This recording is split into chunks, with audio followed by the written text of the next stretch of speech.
This is session 4 of the Lord's Prayer, and today's line is, "Give us today our daily bread." Now, we talked quite a bit about this last week, but it is a really important thing to get into our minds. The whole meaning of this is try and cement into our brain that God is our provider. Yes, sure, we earn money, or we might grow food, but it's God who gives us the ability to earn the money, God who makes the food grow. He is our provider, not just for our physical needs. He's there, He is our enough in whatever we're going through. Following on this teaching on prayer, Jesus teaches about two other things, worry and money. Let's start with money. He says, "Do not store up for yourselves treasures upon earth." We can't take it with us. What he says instead is store up treasures in heaven. That is, do the things, be obedient to God.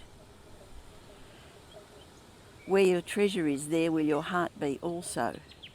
So whatever we're storing up, that's where we're going to spend most of our energy and our time. Money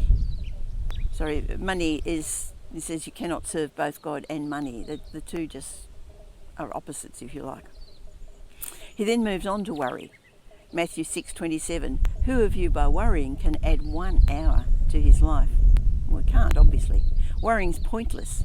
It achieves nothing.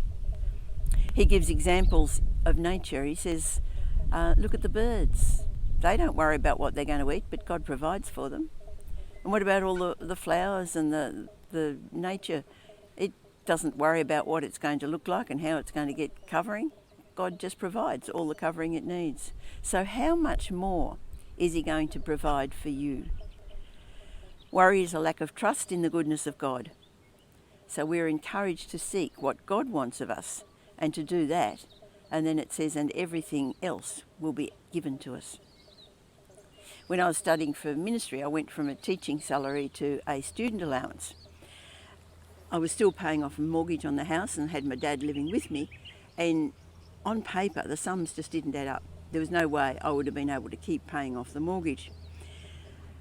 But I believed I was doing what God wanted me to do, and so went ahead. I trusted in him. It wasn't easy. It took a bit of juggling from time to time. But it also happened that whenever I needed an extra little bit of money, it might have been to buy some books or something that I needed, some generous person just out of the blue would give me some money. I heard the story of a church group in the USA who were working amongst one of the poorest areas. They tried to provide food and other things that people needed. They were stretched for resources when one day a large truck rolled up, and it had big supplies of food, and I think they even had bikes for the kids. The church people thanked them profusely, noted the company name on the truck because they were going to write to them and just say how grateful they were. After searching every means that they could not find any trucking company in the whole of the USA that went by that name. God had provided in a miraculous way. I know I myself have been challenged from time to time to give a certain amount of money to someone. And when they later say, "How did you know I needed that money?" all I can say is, well, I didn't. Obviously, God did. God uses all sorts of ways to provide for our needs, and we can trust him that he will do that.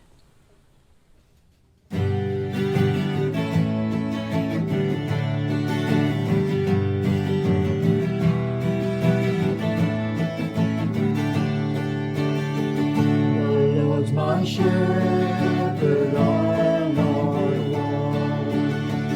He makes me lie in pastures green. He leads me by the still waters. His goodness restores my soul, and I will trust in him. Trust in you alone,